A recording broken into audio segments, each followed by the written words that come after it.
I have a very small thought from the life of Jeremiah.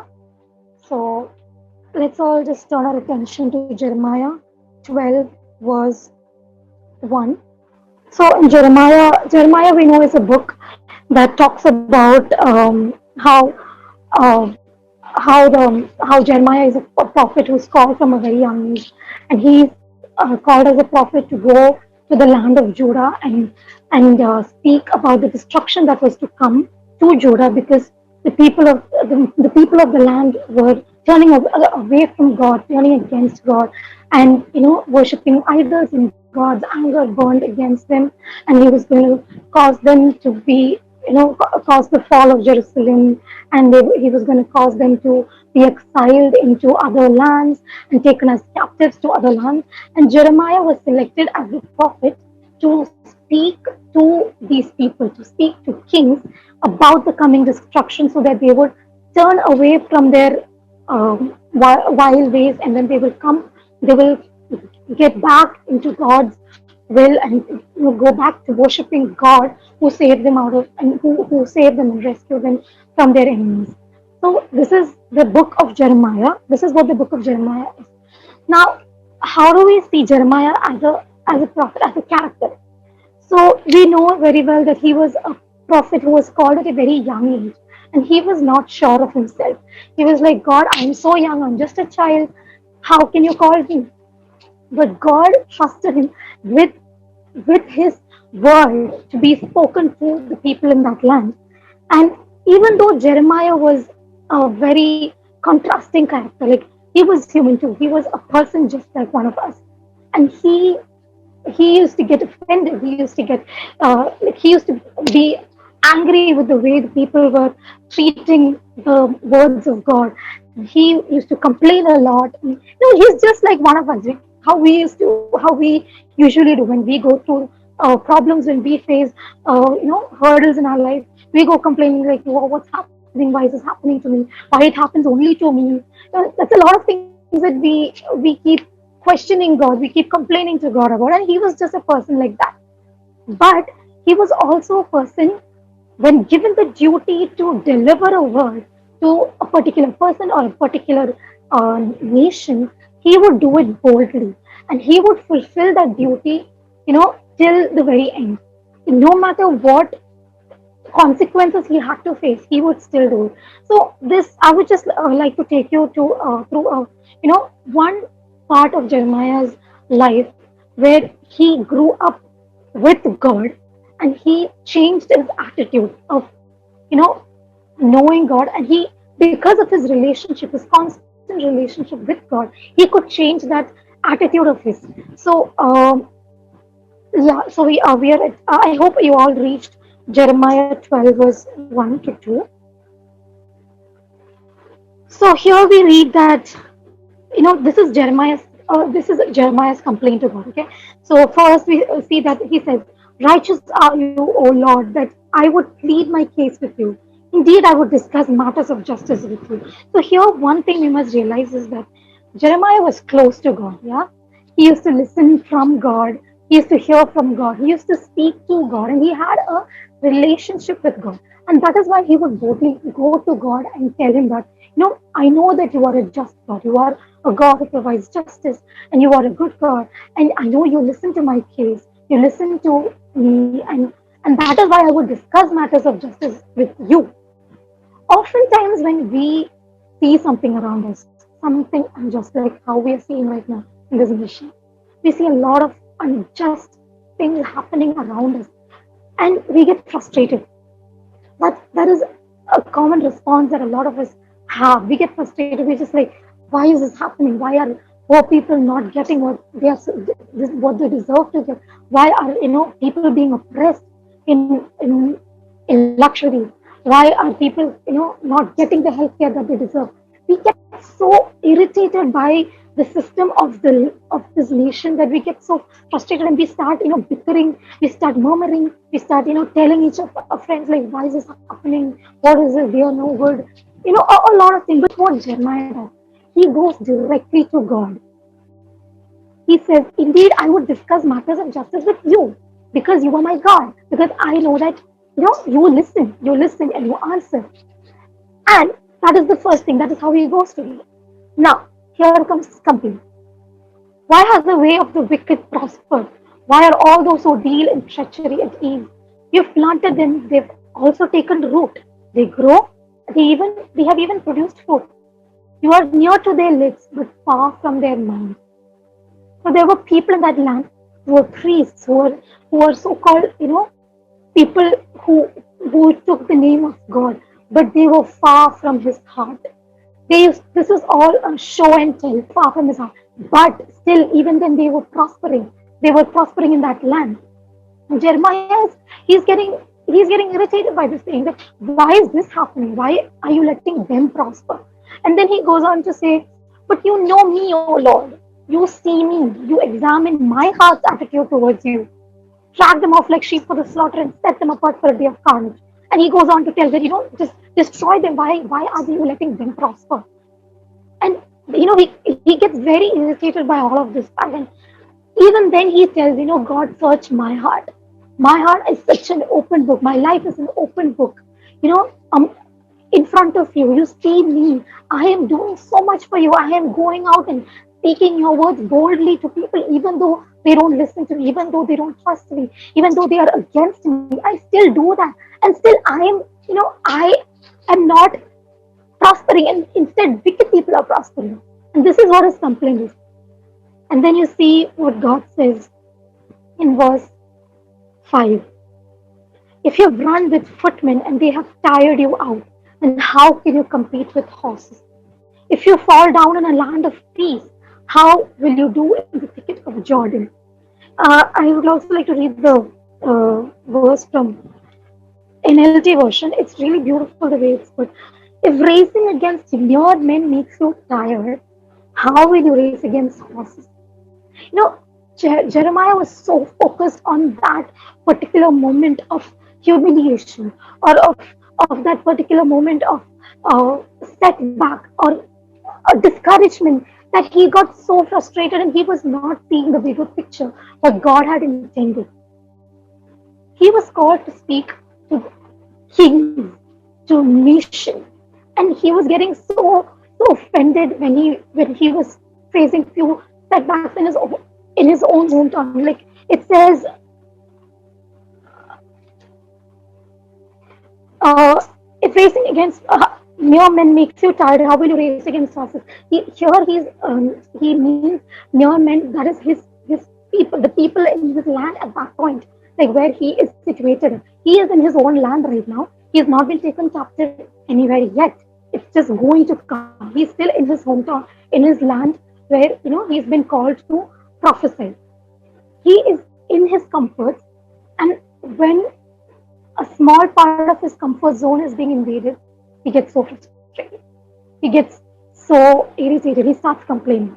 And God is saying that if this is going to make you so irritated, what is going to happen when you have to actually go through bigger things that are going to come by? When you have to go and stand before kings, when you have to be put into the pit, when you have to, run for your life, and you have to plead for your life. This is what happens, in the coming chapters when Jeremiah has to go and speak to the priests of the temple and all of them.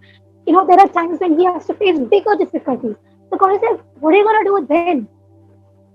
Many a times we see the small things of our lives. We feel like, God, this thing that you've given me, this ministry that you've given me, I have to stay pure and I have to stay holy in my workplace, in my community, in my society. This is kind of difficult. I mean, because people around me, they're partying, they are chill, they are very living their life, but I have to be set apart. I have to stay away from all of that. How is it possible? That is what we think.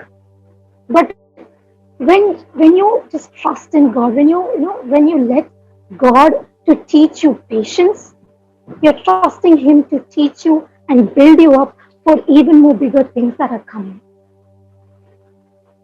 Now, Jeremiah, he was a prophet who consistently heard from God, who had a consistent relationship with God. And God was teaching him how to grow in his trust in God. in his trust that God has bigger things planned for him. And God, he replies to him, he answers to him, and he opens his perceptive eyes to see that this is not it. There were more bigger things to come. And he just has to stay put and trust in God and derive his strength from God. You know, in that season when you face something and you complain to God, if you trust God, you will learn to grow and you will learn to just, put all of those things, of those matters into God and derive his strength, like how we heard from the worship. He is our strength. And he is the one who lets us run like a sure-footed deer. Amen. So this is what Jeremiah was in the beginning. So this is chapter 12 when he's just, you know, when he has just started prophesying and just started in his ministry. Now let's turn our attention to chapter 20. Chapter 20, again we see another complaint of Jeremiah. So chapter 20 verse 2, we see that so the verse 1 and 2, 1 to 6.